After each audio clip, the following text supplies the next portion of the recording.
So we've reached our next section. Our next section is an introduction to functions. We're going to deal with different types of functions this school year, and 3 in particular. But before we can get into those special types of functions, we need to know what a function is. So let's take a step back and talk about what a relation. The word sounds like relationship. So what it is it's a set of ordered pairs that have some sort of relationship to each other. That's what a relation is. This is a relation. It's a set of ordered pairs. We can show them as tables, graphs, ordered pairs, or finally a mapping diagram. For some, that is going to be new. When we have a relation and when we have a function, we have domain and range. Our domain is all of the x values in your relation or function. Okay, everything that is an x. It's also what we call our inputs, what we're putting into. And those are the independent variables, meaning they stand alone. They affect the change. Then we have our range. Our range is all our y values. It's our output, so it's what we get after we place our x in there. And finally, that's our dependent. It is going to depend on the independent variable. It's going to rely on what happens from our domain inputs. So let's take a look at this relation, okay? It's first listed as an ordered pair. I can rewrite it as a table. I would take my first ordered pair and write the x in the x column, the y in the y column. I do the same thing for my second ordered pair, for my third ordered pair, and for my fourth ordered pair. I can also graph it. I would go over 5 to the right and then up 2. Here I'd go to the left 7 because it's negative and up 1. Then I go up 3, and here's why. My x was 0, meaning I don't move left or right. And then finally I'm going to go to the right 4 and then down 4 because it was a negative. So these are 3 of the ways that I can represent this relation. And then from this, I can pull off my domain. Remember, my domain is all of my x values. So I like to see it from a table because it makes it very easy. And when we write the domain, we tend to write it in numerical order. It won't always be, but it helps us stay organized. And then our range, we just look at the y column and we write those. So now that we've talked about that, what is a function? It's a special type of relation, basically, where the x value is paired with exactly one y value. Meaning for each input, there is exactly one output. That's your definition of a function. For each input, there is exactly one output. I would write that down. But what both of these mean is x can't repeat. In order for it to be a function, the x value cannot repeat. Okay? So when we're talking about domain and range and when we're talking about functions, a function's like a machine, okay? Because we can represent a function in an equation. It's like the machine where we put our domain. Remember, our domain was all our possible x values. We put that in the machine. And out comes our range, all of our output. But it's important for you to remember, for each x, there is exactly one y. And x cannot repeat. You cannot have that x there more than once. Okay? So functions have a special relationship between their x and y, and it's the same relationship. Your independent variable affects the change in your dependent variable, okay? So it's super important for us to understand what that means. Our independent is our x. Our x always goes on the x-axis. And then what's affecting the change goes on the y. Okay? So let's look at these examples. We're going to do a couple together, and then you're going to practice some on your own. First, it says determine if the relation is a function. They're all relations because they're ordered pairs. So if we look at the first one, what I look at is my x value. That's what I want to focus on. In reality, my y does not matter to determine if it's a function or not. All I need to look at is x. So when I look at this, I have 6, -4, 2, and -7. X does not repeat, therefore it is a function because x does not repeat. So you're going to try 6, 7, and 8 on your own, but let's go look at how this would look as a table. When we want to determine if it's a function in a table, we basically are going to go down the x column. And we're going to look, does anything repeat? Yes, you have a 2 and a -2, but because one of those is negative, it is a function. Those are different values. Okay?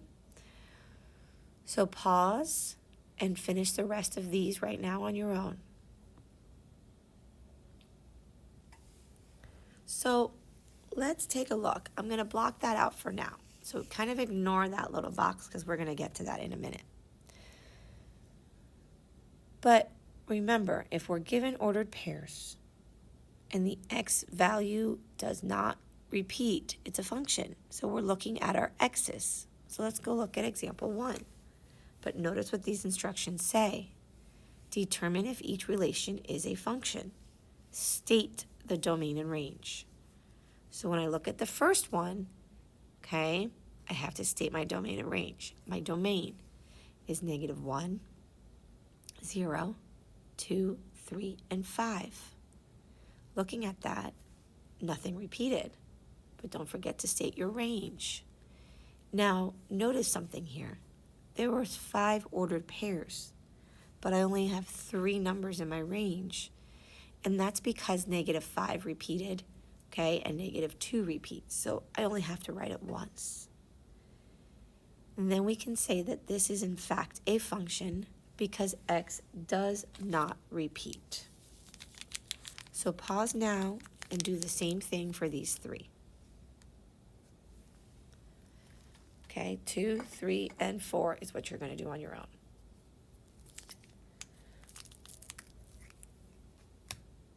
Okay, well, this is kind of the same thing.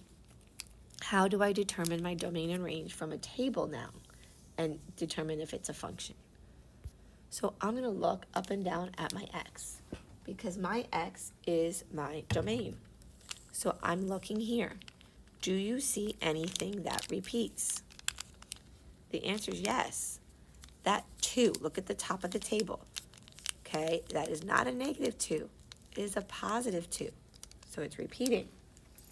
Okay.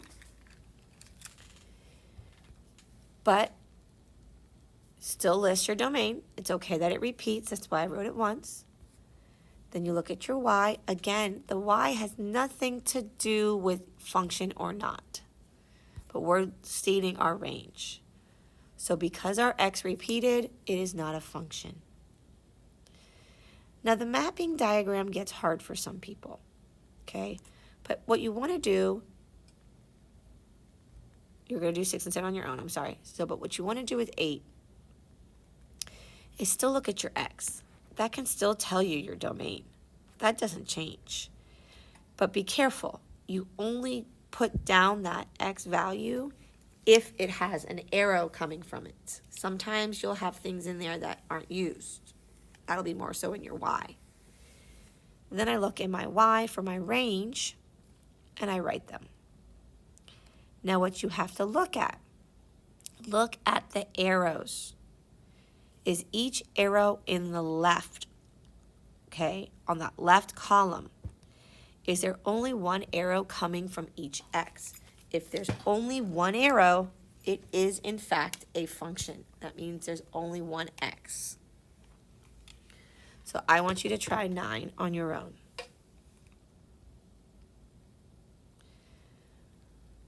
So here we have another method to determine if it is a function. That is the vertical line test. This happens when we're given a graph.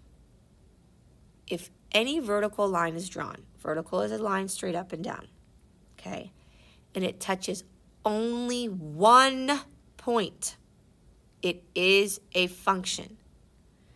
You can draw that vertical line anywhere you want. You can draw many vertical lines, but it has to only touch in one point. If it touches the line, if the graph touches a line in two places, it is not a function. Let's go see what that looks like, okay? So if I draw a vertical line, I only have one point touching it. See, only one. I can draw another vertical line or another one. You can keep drawing vertical lines. Each vertical line I drew only has one point going through it. So this one is a function. So I want you to try 13 and 14 on your own. Try them. You're answering yes or no, it's a function, and why. This one is a function because it passes the vertical line test. So here we are at our last little topic, and it's just kind of stating the different types of graphs we're going to see. So far in this lesson, you've seen discrete graph. A discrete graph has distinct and separate points. The values are unconnected. So with a discrete, it can only have specific values. You can't have the in-between, okay? And we'll talk about some real-world situations that would be discrete. But when we have continuous, that data can take any value in any interval. So an example would be age or height or time, because we can have half an age. We can have 5 3/4 of a height. We can have an hour and a half. We can have those decimal values, those half marks in between.